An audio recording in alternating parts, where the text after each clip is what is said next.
Sot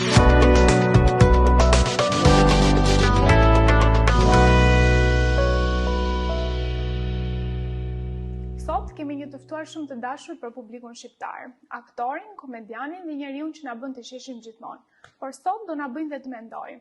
Florian Binaj është këtu për të folur për një nga temat më serioze të momentit. Pensioni privat, a ja vlen? A duhet mendojmë që tani? Le ta zbulojmë së bashku. Florian, mirë se erdha. Përshëndetje, mirë se u gjeta, faleminderit për ftesën. Po e filloj me një pyetje shumë klishe. Çfarë është pensioni privat si gal unika? A e di se si funksionon? Është, besoj unë, në këto kohë mundësia më e mirë për të gjithë ne brezil tonë, moshën e re, e cila në një farë mënyrë qoftë të vetëpunësuar, qoftë ata që janë të punësuar, paguajnë ato sigurimet shoqërore. Në këtë mënyrë po mbajmë me pension ata që janë pensionistë tash dhe me shpresën e madhe që në të ardhmen, kur dalim dhe lënë pension, të kemi dhe pensionin tonë. Por koha po tregon fatkeqësisht që këto skema nuk po ja dalin dot të mbajnë ata që janë pensionistë tash dhe ka shumë dilema nëse kur dalin në pension do marrim dot pension. Nuk është çuditshme që edhe të na thonë na e bëni halal, nuk ka lek për ju. Kështu që fondi privat i pensionit është një zgjidhje jashtëzakonisht shumë e mirë, sepse ti e siguron vetvetiu këtë gjë. Pra nuk ja lën dorë shtetit që me politikat që ndryshojnë çdo 4 vjet, çdo 8 vjet, çdo 12 vjet në mënyrë të pa llogaritshme, se si do jetë e ardhmja jote kur ti dalësh pension. Dhe ndryshe nga pensioni shtetëror, që ti nëse larg qoftë humbet jetën, familjarët e tu nuk marrin asgjë, me pensionin privat është e mirë sepse ai investim që ti ke bërë në shumë vite ty të rikthehet pas. Kështu që ky është një plus shumë i madh. Është e vërtetë. Grup mosha, sidomos mosha ime 20 deri 25 vjeç, thonë që pse duhet ta bëj tani pensionin privat? Pse është e domosdoshme që ta kryesh që tani pensionin privat? Po ja dëgjon në grup moshën 35-40, pse duhet ta bësh pensionin privat. Unë personalisht vi nga një periudhë ku kaluam nga një lloj informaliteti total në një lloj ligjërimi të çdo pune që bëj. Dhe çdo ligjërim pune pastaj u bë që të paguash siguracionin në bazë të asaj që ti jep si kontribut në punë në shoqëri. Dhe ata që janë më të mëdhenj se ne, që janë ekonomistë shumë zotët, po e thonë që rrezikon jo vetëm Shqipëria, por edhe shumë vende të tjera rrezikojnë që të kemi krizën në të ardhmen, ku ata që kanë dhënë kontribut 20 vjet, 30 vjet, 40 vjet, të dalin në pension dhe mos përfitojnë asgjë. Shteti do ngrënë supet, shoqëria do ngrënë supet, dhe ti vetë do ngrësh supet. Kështu që mundësia më e mirë është që ti ta vetë financosh pensionin tënd, dhe është mënyra më e sigurt, më drejt për drejt, edhe më frymëdhënëse. Flor, ti vetë ke hapur një llogari në pensionin privat si gal unika? Unë kam hapur një llogari dhe ishte shumë e thjeshtë. Sot fal teknologjisë çdo gjë është e thjeshtë. Aplikova tek aplikacioni juaj dhe më pas më kontaktuan këshilltarët tuaj, të cilët më rekomanduan të gjitha udhëzimet që duhet bëj hap pas hapi për ta nisur këtë procedurë, e cila është jo vetëm favorin e tij, por favorin e kujdo që e bën këtë aplikim të pension privat. Po si zgjodhe kompaninë e pensionin privat si gal unika? Ishte diçka që mendove gjatë, ta sugjeroi dikush? Me thënë drejtën,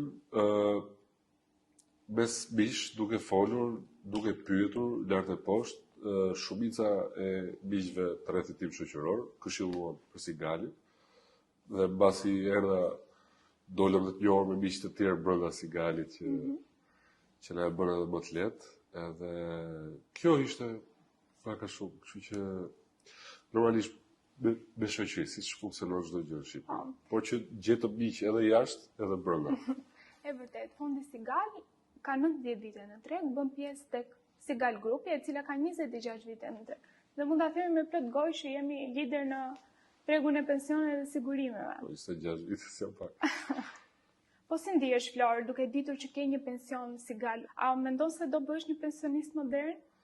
Unë mendoj që do punoj derisa të kem fuqi.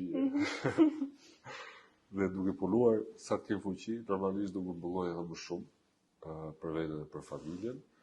Dhe nuk e di se çfarë emri do quhet në të ardhmen kjo që unë dhe shumë të ri po bëjmë tani me pensionet private, por besoj se vendimmarrësit e dur ndoshta do ishte një emër, sepse mendoj që e ardhmja është sa më e lehtë nga ana teknologjike, aq edhe më personale, pra që do të thotë që zgjedhjet duhen marrë personale dhe jo të presim që zgjedhjet për të mirën tonë t'i marrin të tjerët. Kështu që fal teknologjisë dhe fal edhe sigalit të kompanive që e mundësojnë këtë pension privat, është mundësia më e mirë që ne ta kemi vetëm në dorë të ardhmën tonë dhe jo t'ia lëmë fatit.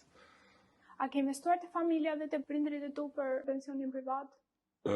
Prindrit e mi kanë dalë pension para se unë të filloj të investoj për pensionin privat, por unë jam i pari në familjen time, vllai gjithashtu, dhe së shpejti dhe motra, e cila jeton jashtë, por që ka një gjëra të tjera, shteti ka ligje të tjera, kushte të tjera, kështu që le të dy jemi për momentin, edhe së shpejti edhe bashkëshorte, po përveç kësaj kemi edhe siguracione të tjera që e bëjnë jetën, si thua, tjetë më i qetë që të përqendrohemi edhe në qëllimet e tjera që ka jeta, siç është siguracioni pronës dhe siguracioni shëndetësor. Pse mendon që njerëzit hezitojnë ta bëjnë investimin në pensionin privat? Çfarë humbasin në fund? Sepse në këtë vend të vogël ka më shumë të vërteta se ç'duhet. Që do të thotë, nëse një e vërtet është ajo që i bën mirë gjithë shoqërisë, që të hanë bukë të gjithë, krijohen dhe qindra të vërteta të tjera, dhe njerëzit hutohen se mbas cilës vërtet shkojnë, ndërkohë që e vërteta është vetëm një. Dhe që nuk e them vetëm unë, por e thon specialistë nga gjithë bota, ekonomistë nga gjithë bota, që kjo është skema më e mirë për të ardhmen. Dhe në këtë kuptim, njerëzit humbasin kohë, humbasin para, humbasin vëmendje, humbasin shumë gjëra, duke u sorrollatur për gjetur një të vërtetë që i shkon paga shumë hambullësisë tyre. Është si të shkosh të gjurmosh doktorin që do të thotë atë që ke ti në kokë. Por nuk ka nevojë. Mjafton të gjesh një doktor të mirë, do të thotë ai diçka që ndoshta zot pëlqej, por që është e vërteta, e cila duhet zgjedhur. Pra thjesht bëhet se nuk e çfarë mbet. Asgjë nuk është e humbur në këtë pjesë. Cila është shtysa më e madhe që ti mendove që unë tani duhet të kem një fond privat të pensionit? Shtysa më e madhe përveç politikave të paqarta shoqërore për sa i përket pensioneve, si do financohen, si s'do financohen, nga do vinë, nga do i gjejnë, ja si gjetëm çfarë do bëjmë, është fakti që unë kam filluar të punoj për shkak të kushteve të jetës që i vogël. Dhe kam punuar aq shumë mjaftueshëm saqë jam një, unë them në anglisht workaholic, pra që punoj shumë, nuk rrit dot, edhe pushime një ditë të ripushim, pastaj do të gjej diçka me cilën të merrem. Dhe lisur nga kjo, më lind shpesh herë pyetja brenda vetes, larg qoftë, sepse ne nuk e dim, nuk e kemi lënë dorë, as kur vim të jetë, as kur ikim nga jeta. Ndodh diçka dhe mbas 40 vitesh punë, unë largohem nga kjo botë. Çfarë përfitova unë? Çfarë përfitoi familja me ligjet që kemi ne tani në Republikën e Shqipërisë? As familja ime, as unë nuk marr mbrapsht asgjë nga gjithë ky investim 40 vjeçar. Po themi. Dërsa me pensionin privat, gjithë ky investim, gjithë ky mund kthehet mbrapsht dhe e gëzofsha unë, e gëzofshin bashkë me familjen. Kështu që kjo është shtysa më e madhe që cili do prej lesh duhet të ndalojë një sekondë, të reflektojë dhe të thotë, a ja vlen që ta bëjmë këtë gjë, sepse në pension mund të jetosh 2 vjet, 5 vjet, 10 vjet, 20 vjet, 30 vjet, askush se di. Ndërsa me pensionin privat ti ke mundësinë që të gjithë të kontribut ta kesh për veten tënde. Pra asnjë gjë nuk shkon dot. Flor, e dim që je shofer i kujdesshëm, por aksidentet vogla na ndodhin gjithë. Si e ke bërë sigurimin tënd kasko? Radh parë herë unë dua të vër një tabelë ke makinën ime, kujdes shoferi i ri. Sepse shohim vetëm kujdes shoferi i ri. Në 21 vite, 22 vite që jam si shofer, pastaj nuk i ka bërë askujt, po më ka rënë gjithë. Dhe kur mora makinën e fundit, mendova që është një investim goxha i madh, i cili duhet mbrojtur, për të cilin nuk ja vlen të harxhohet po aq vite sa ç'më është dashur për ta bler makinën, të punoj prapë për të siguruar nëse larg qoftë ndodh një incident ose aksident. Kështu që erdha tek ju, edhe mora një siguracion kasko, në mënyrë që dhe gjumin ta bëj qet, po edhe rrugën ta bëj qet me makinë. Do më thuash diçka tani, po s'do ja tregoj njeriu. Do ta them se Po. Të kushtoj shumë sigurimi kasko? Me thënë drejtën, po të bësh një përllogaritje në bazë të gjithë vitit, pra po ta pistosh me 365 ditë, nuk është asnjë gjë. Në krahasim me qetësinë që t'jep, edhe me sigurinë për të ecur në përditshmërinë tënde. Se po ta llogarisësh ai stresi i madh që ma gërvishi, ma dëmtoi, ma bër, kushton më shumë nga ana shëndetësore se sa pjesa ku ti je i qetë psikologjikisht për të vazhduar ditën tënde. Sepse i bie që kur je në punë ke mendje ke makina, kur je në makinë ke mendje ke puna, kur je në shtëpi ke mendje prapë ke makina, ndërkohë që i ndan këto gjëra në jetën tënde dhe vazhdon të fokusohesh aty ku duhet. Po për shtëpinë ke menduar të njëjtin gjë? A i ke siguruar? Edhe për shtëpinë kam menduar, sepse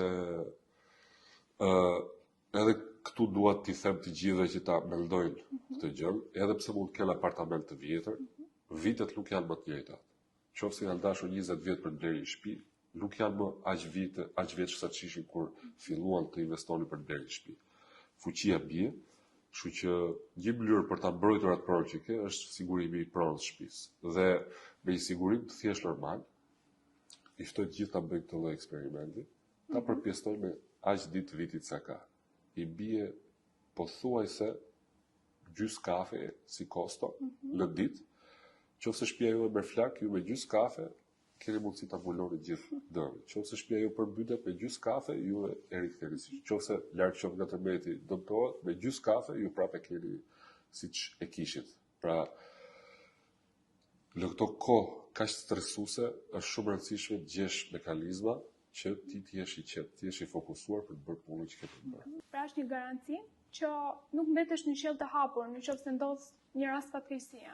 Pikërisht, dhe koha ka treguar, sidomos në qytetin e Tiranës, me disa incidente që kemi parë, që në pallate një pjesë ishte pasiguruar, një pjesë ishte siguruar, dhe ndërkohë që ajo pjesa pasiguruar ngrilte supet shifte lart nga çfarë do bëjmë tash, si do fillojmë nga zero, pjesa që ishte siguruar ishte tërësisht e qetë.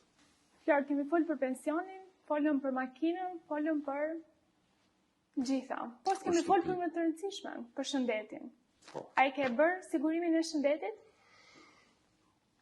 Është gabimi më i madh që të bësh siguracion shtëpie, të bësh siguracion makinës, mos bësh siguracion shëndeti. Se kush jeton te këto treja? Kush jeton ke shtëpia? Kush jeton ke makina? Kush po punon për pensionin? Është individi. Po. Dhe nuk ka kuptim që mos bësh edhe siguracion për veten tënde, për shëndetin tënd. Edhe është gjëja më e vogël që mund bëjmë, është një kulturë e cila duhet të implementohet, duhet fundet brenda nesh, ashtu siç e ka dhe gjithë bota, që kujdesemi për veten, ashtu siç shëndeti kujdeset për ne, ashtu siç trupi kujdeset për ne, të kujdesemi edhe ne për të. Kështu që është minimumi që duhet bërë. Edhe është një zgjidhje shumë e mirë sepse e para hap dyert shumë kollaj, e dyta nuk vret mendje ku të marrësh borxh, ku të cikletosesh, ku të trokasesh në rast smundjesh të vështira ose operacione të vështira. Nga përvoja ime që kam parë sallat e operacioneve shumë herë për shkak të gjërave që kam pas në jetë, edhe më ka shpëtuar jashtë masa shumë, ndër vite, jashtë masa shumë. Dhe mesazhi yt final? Mesazhi im final, qofse doni të rrini të qetë, të grotë, është si ajo paltoja, bërthejni gjithë kopsat dhe eci para çdo stuhie, para çdo rrebeshi të qetë. Po i lat kopsat zbuluar, mos prisni pastaj që po i lat pas bërthyer, mos prisni që çdo gjë të shkojë mbar. Kështu që është e rëndësishme të mendojmë për të ardhmen, po aq shumë sa që vrasim trurin për të menduar që ta kemi të bukur të ardhmen, ta mendojmë edhe se si ta bëjmë të bukur të ardhmen. Flor, shumë faleminderit për gjithë këto informacione të vlefshme. Faleminderit juve.